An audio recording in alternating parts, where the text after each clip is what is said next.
Hello, જય માતાજી. સ્વાગત છે તમારું અમારા નવા બ્લોગમાં. આજે આપણે બનાવશું ફ્રૂટ સલાડ. એના માટે લીધું છે આપણે કસ્ટર્ડ પાવડર પાસ્તાવાળું, ઇલાયચી, એક સફરજન, કેળા, કેસર, દાડમ અને મલાઈવાળું દૂધ. શેર દૂધ લેવાનું અને જેવા તમારા ઘરમાં સભ્યો હોય એ પ્રમાણે તમારે એટલું બનાવવાનું છે. મેં શેર દૂધ લીધું છે, લીટર જેટલું દૂધ.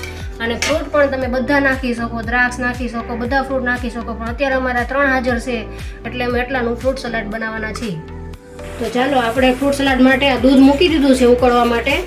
એમાં આપણે તરવાળું દૂધ લેવાનું છે એટલે થોડુંક ઘાટું થાય. આ તરવાળું દૂધ લીધું છે.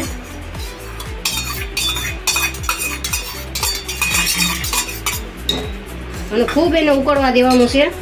અને વાસણ થોડુંક પોળું ને ઊંડું લેવાનું એટલે દૂધ હલાવતા ફાવે અને ઉકળે નહીં. જેટલું ગળ્યું ખાતા હોય એ પ્રમાણે એમાં ખાંડ નાખી દેવાની છે. ફ્રૂટ સલાડનું દૂધ આપણે ગરમ કરવા મૂકી દીધું છે ઉકળવા. હવે આપણે આ બધું ફ્રૂટ છે એ કટિંગ કરી લેશું. બહુ નાની ને મોટી ને એવી સાઈઝનું ફ્રૂટ આપણે કટ કરશું. આટલી સાઈઝના આપણે કટકા કરી લેવાના. બહુ નાના ને મોટા ને મીડિયમ સાઈઝના કરી લેવાના કટકા. વચ્ચેનો ભાગ હોય બધો કાઢી લેવાનો, બી કાઢી લેવાના.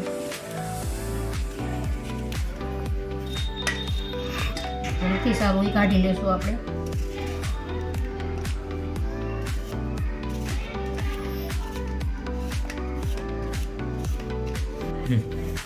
આ કસ્ટર્ડ પાવડર છે તે આપણે ગરમ દૂધમાં લઈ લેવાનું છે. એને આપણે આવી રીતે કરી લેવાનું. પાસ્તા ફ્લેવર આપણે પિસ્તા ફ્લેવર લીધો છે.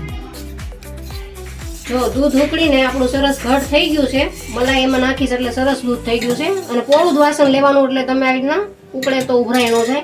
એમાં આપણે નાખી દઈશું આ ઇલાયચી પાવડર. આ આપણે જે કસ્ટર્ડ પાવડર લીધો તો એ નાખી દઈશું. પિસ્તા ફ્લેવરનો લીધો છે એ આપણે નાખી દઈશું. તમને જે ફ્લેવર સારો લાગતો હોય એ ફ્લેવર તમારે લઈ લેવાનું.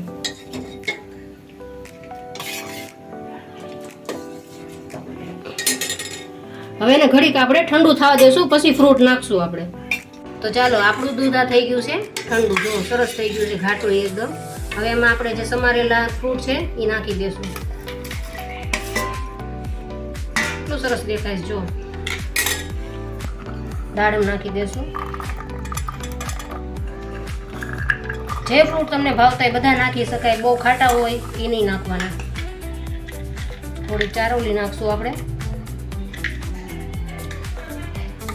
સરસ થઈ ગયું છે. ચાલો આપણું ફ્રૂટ સલાડ થઈ ગયું છે રેડી. તો કેવું બન્યું છે તે અમને કોમેન્ટમાં જણાવજો. લાઈક કરજો, શેર કરજો, સબસ્ક્રાઈબ કરજો.